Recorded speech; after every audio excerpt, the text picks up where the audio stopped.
is Alma and welcome to my book journey. I am here today to talk about all the books that I read in the month of August, and I had a really good reading month in August. I did the last of my themed reading months. So in June I had read all World War II historical fiction books, mostly I think, and then in July I wanted to read romance books, you know, contemporary. I'm trying to think, did I read any fantasy? Maybe not, but mostly contemporary romances, rom-coms, things like that. And then in August, I wanted to read sci-fi and fantasy. And I read 8 books in total for the month of August, and all of them were in that category. I had wanted, except for one. And then, so I had wanted to read other genres, like for other readathons, but I just did not have time at the end of the month. And we had gone to Mount Rushmore in August too, so some of my time was taken with vacation with them. Although I did read a couple books while I was on vacation, and I'll explain how I was able to do that. But as far as like planned books that I wanted to do, I didn't get to those. But you know, that always happens. I always have a pile of possibilities for the month, and then, you know, just life happens and we can't get everything in. But anyways, I wanted to talk about the 8 books that I read, and then how they fit in with my reading challenges and some other things that I did this month, and a really cute add-on to my TBR that happened that was super cool too. So we'll start with the first book, and all the books that I read were either 4 or 5 stars, except for the first one.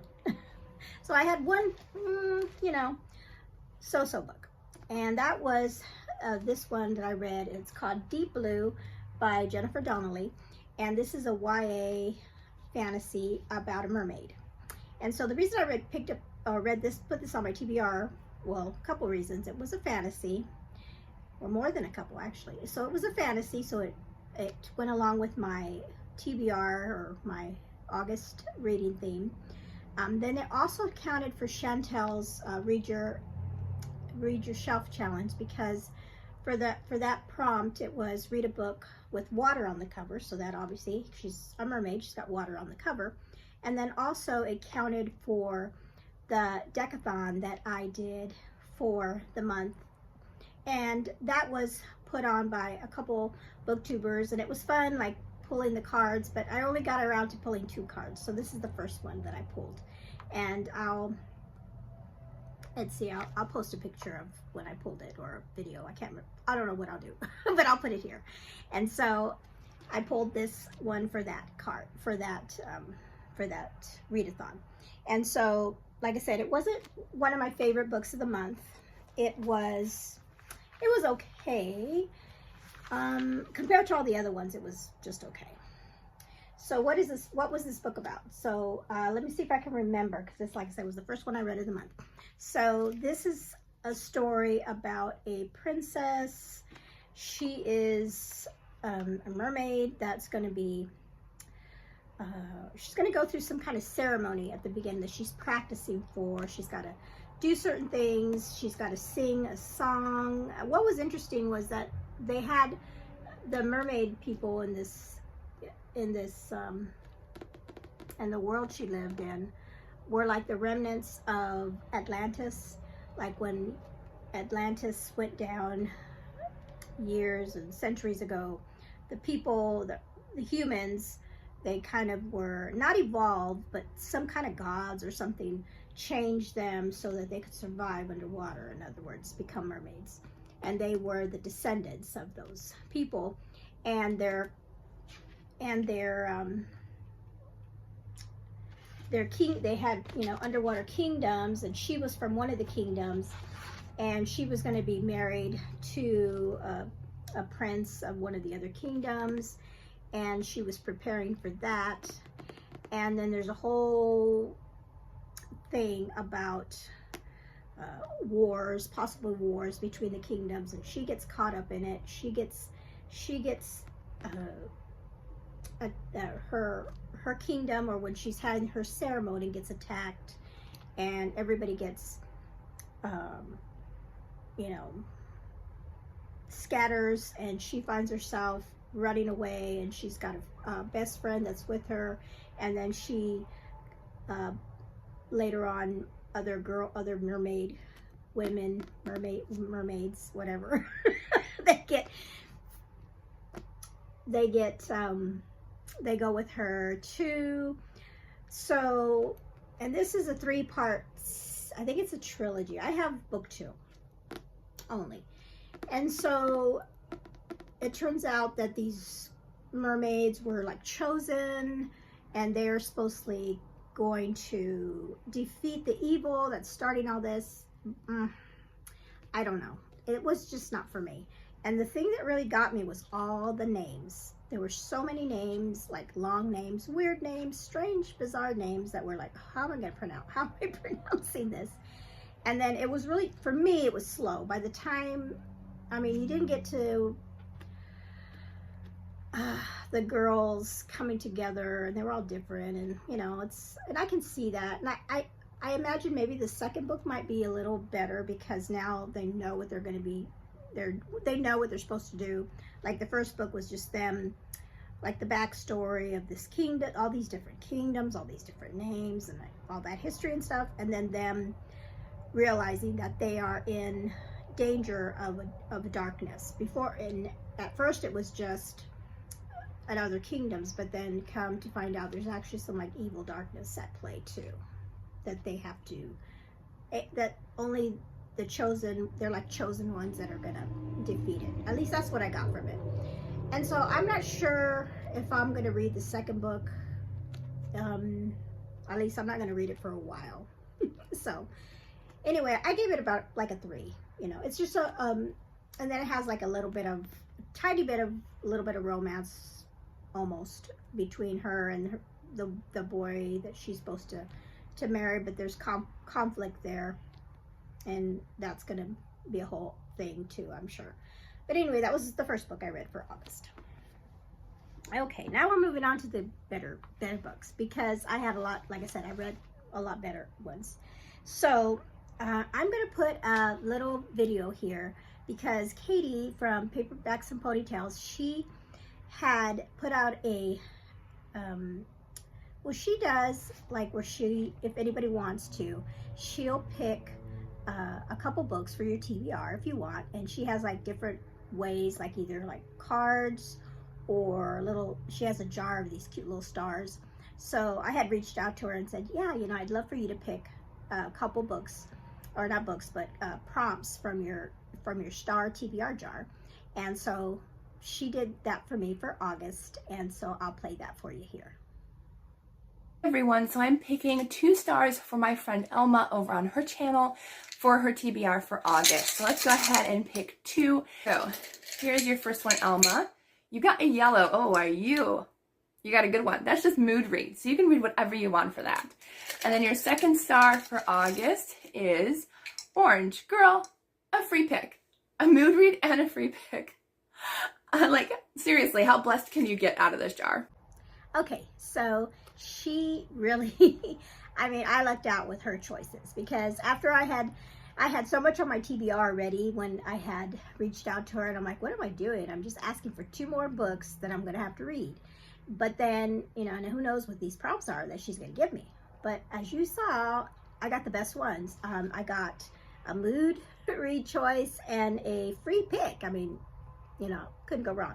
So my mood read, and both of these were not on my original TBR that I had said I was going to read. So they were brand new picks. So the first one was Resistance by J.L. Knight. And this was a mood read also because I had been wanting to read it so badly. I had been seeing a lot on BookTube about this series, and I couldn't remember. I don't have the book because I actually got it on library loan, and so it's already, I read it and had to return it right away, so I don't have it with me anymore, but I'll put it up here. And so this book was so good, and it was a long one too. I think it was over 400 pages. And so, but it was so good.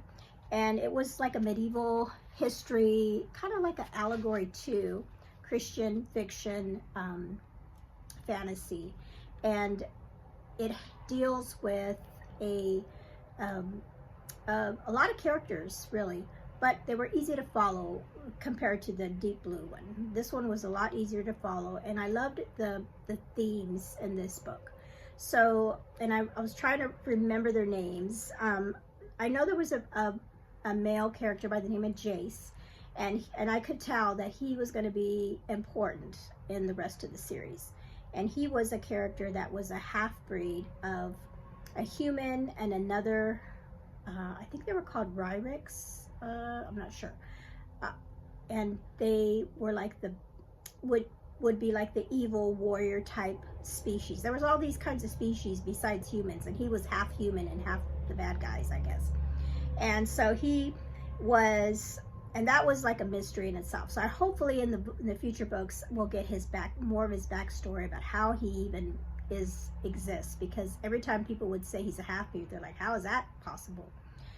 But even though he was from that kind of warrior, evil, barbaric kind of species or people, I guess they were, he was really a nice, he had a good, he was a good guy, I guess you could say. He had a softness to him, even though he was strong and everything. And he, in the beginning of the book, we meet him, and he's basically a slave that somebody has, and he's fighting in like a gladiator would, and for money.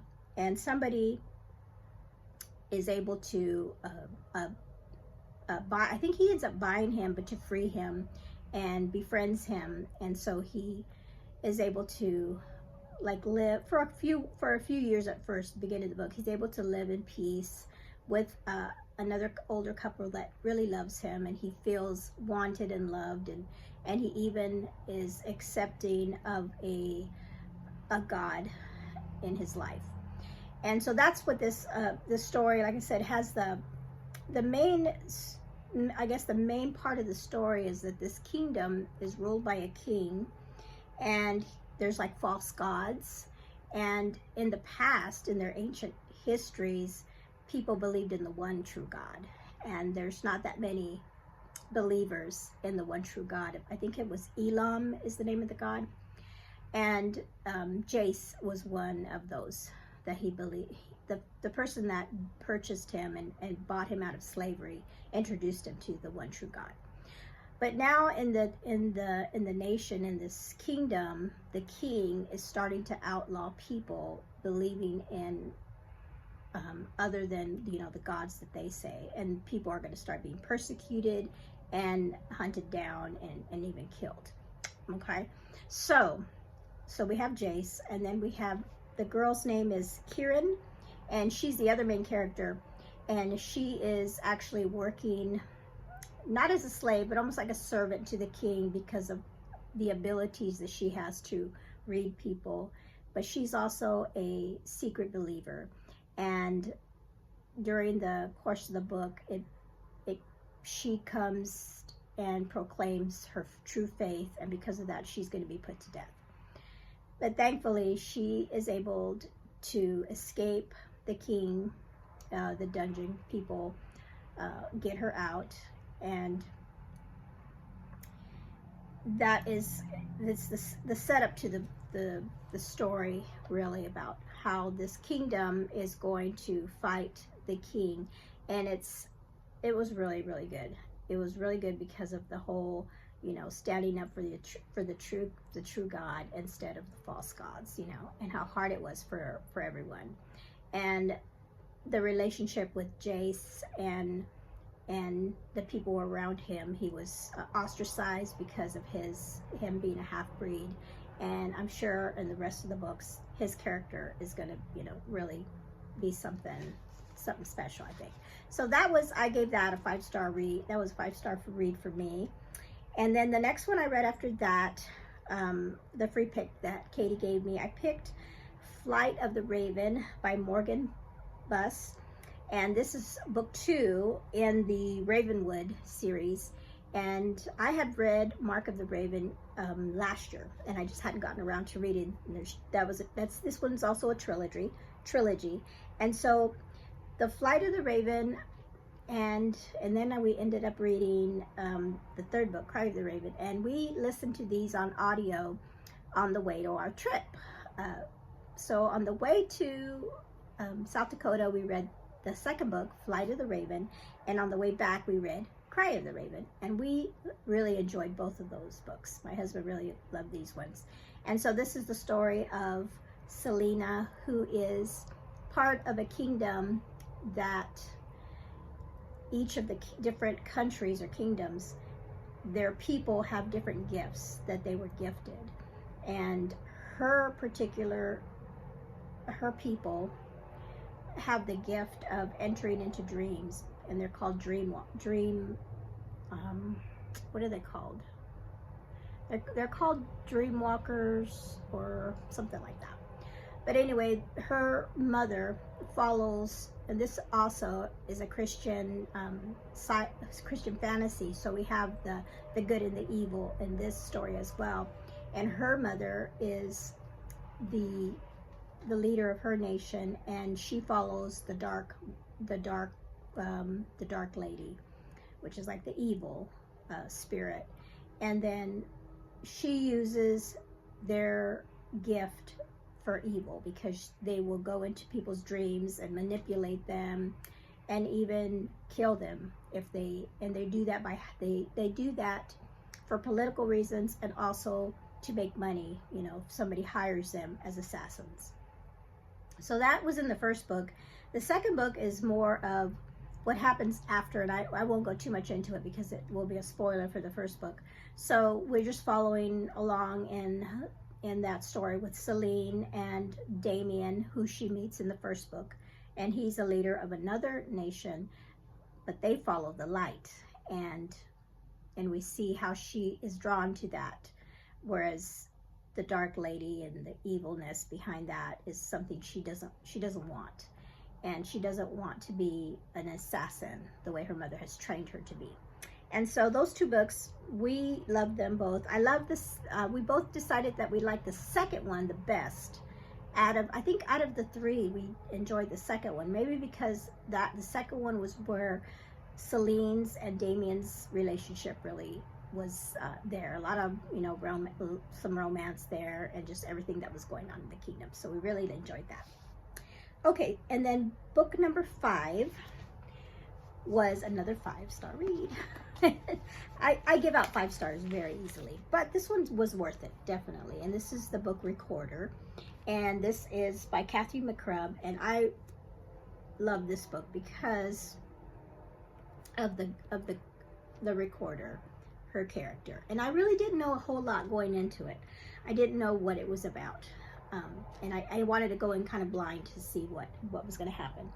And this is a story of a woman, a young woman, and she really is a woman. She's not a machine or anything, but she is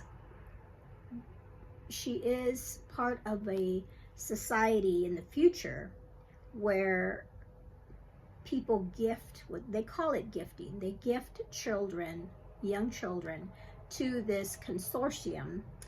And the consortium trains up these children to be basically slaves to and servants to the rest of the world, I guess. And so she is gifted as a child, and she's taught and everything. But not only is she just taught, she's also has implants in her brain that control her emotions and things. And then she also has these drones that are connected to her implants, and so when they know that she's having like emotional things or feeling emotional, she gets punished, and they like zap her and everything. And so she's very like a robot, but not really a robot, because she does have feelings and things because she's human, but they keep it in check. And so the story is about her on her first mission, and something happens to her that disrupts her whole being. And the book is really her coming to know who she is, finding out what she's capable of, and those around her and her past. And I'm really looking forward to this book. I think is another trilogy. Well, I know there's 3. I don't know if there's going to be more than 3, but I really want to know her story, like her backstory, like who her parents were. And then we have other characters also that she meets, that she comes in contact with, that either don't like her because of who she is, because everybody has, you know, history with recorders and what they have done to their families in the past, you know. And then some people that give her a chance, and they see the humanity in her, even though she has not lived among humans. And so it's such a good story, her character's so good. I really loved her, really loved it. I can't wait to read the second one. And thankfully I do have the second book, and so I do want to read that one. So I don't know if I want to say anything else about this. It is Christian, has some really good faith elements in here too, especially towards the end of the book. And then also, I just had a thought, and I can't remember what I was going to say now. I can't remember. But this counted for, I won't forget. This counted for, what did I count this? This was counted for Angie's. I put this as a hype book, and I think I counted it for, I counted it for Jane, for Jeanette. Jane reads. Her prompt was a TB vet, and this has been on my TBR for a while. I meant to read it a couple months ago, or a few months ago when I first got it. I got it back in April, I think, and so I've been wanting to read it since then. So I'm glad I finally got around to reading it. It was totally worth the wait. Okay, so there's that one. That was number 5. Number 6 was my jar pick, and I haven't been totally wonderful with the jar picks, but this one was a good one.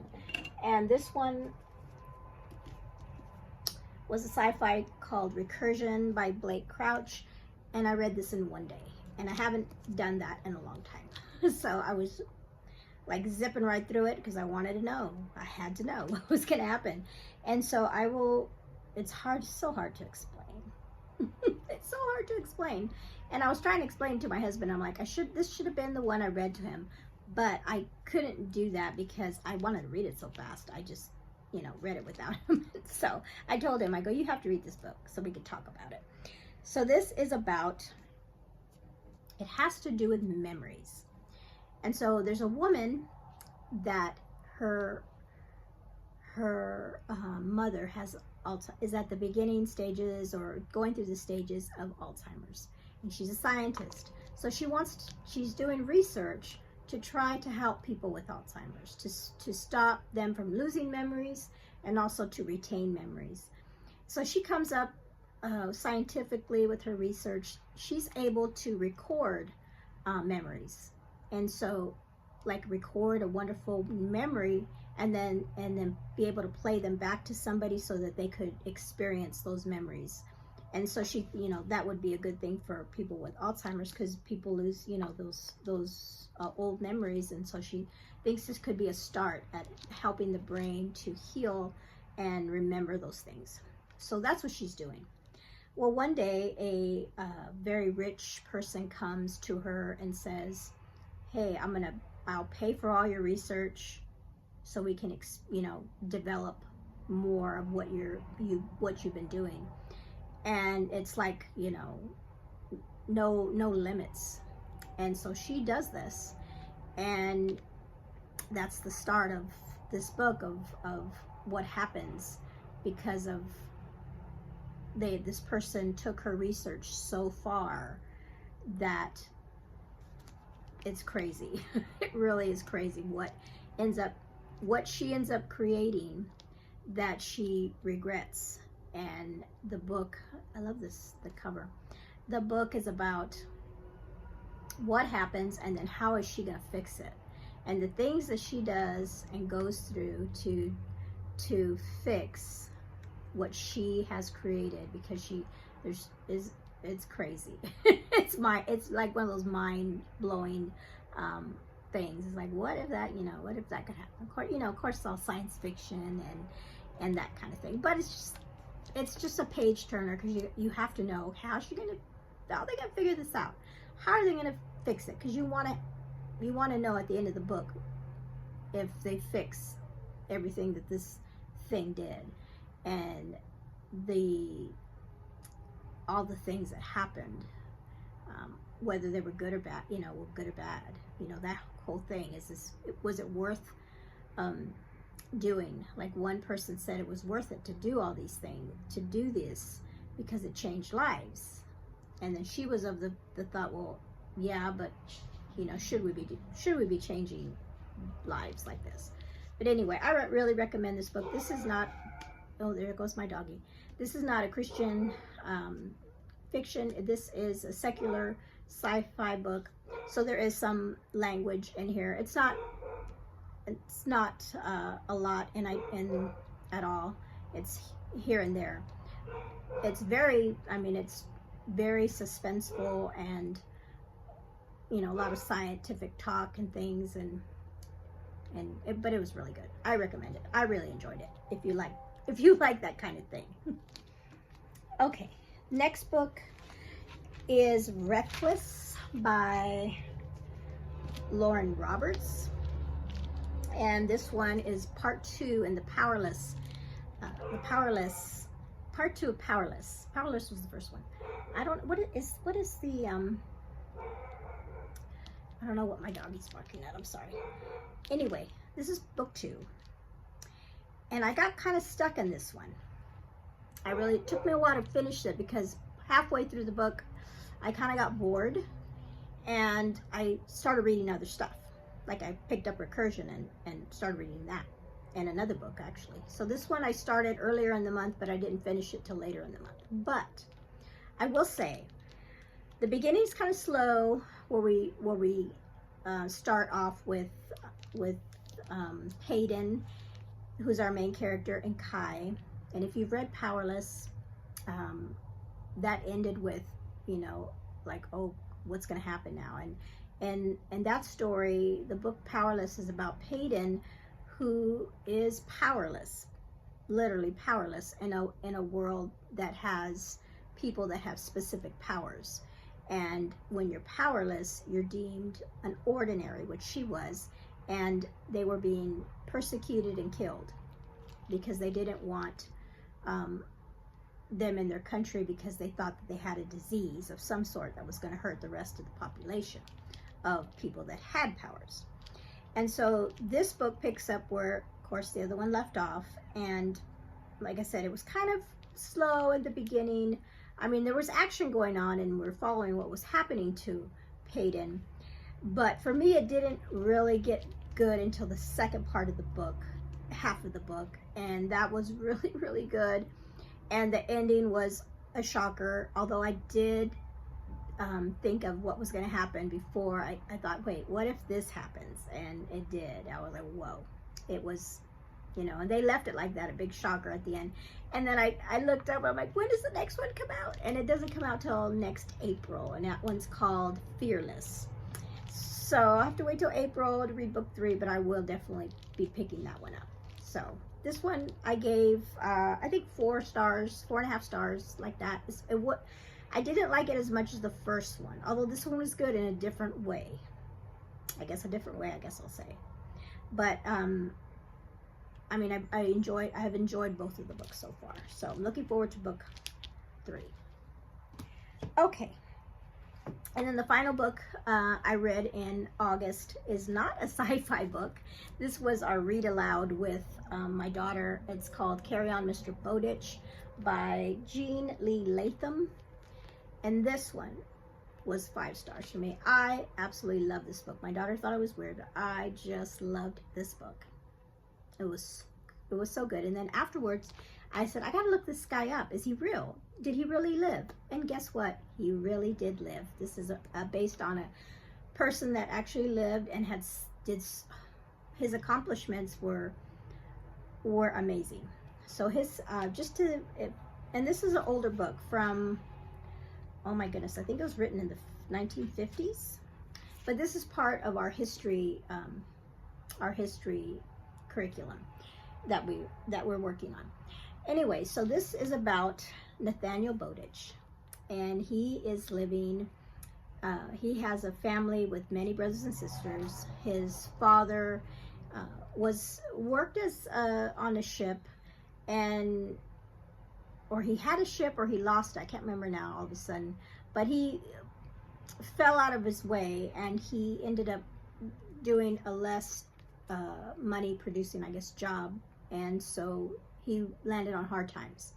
And then because of that, and with all the children, when Nathaniel was 12 years old, he basically not sold him. I don't know what the right name would be, but he had his son, well, I guess he did, sign him over as an indentured servant.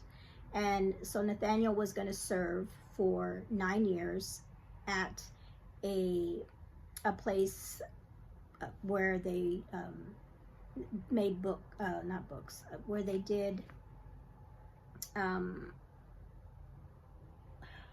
can't think of the word, it's an old English word, a place where all the ship makers and the ship supplies and things like that. Well, Nathaniel, before he went off to be indentured, he loved school. And the reason he loved school was because he loved arithmetic. He was very intelligent, and he could figure out mathematical problems very easily. And so he was the bookkeeper for this place for 9 years. But later on in the book, he goes to sea after he finishes his 9 years, and he gets on the boat. And at first it's funny because he's like, I don't know how people can love going on sea. He didn't like it because, you know, back then in this time period, and these are in like the 1700s, that the being on a ship was hard because, you know, the smell, the underneath was awful, and then being seasick and stuff. At first he didn't like it, but later on he learns to like it because of the things that he's able to do.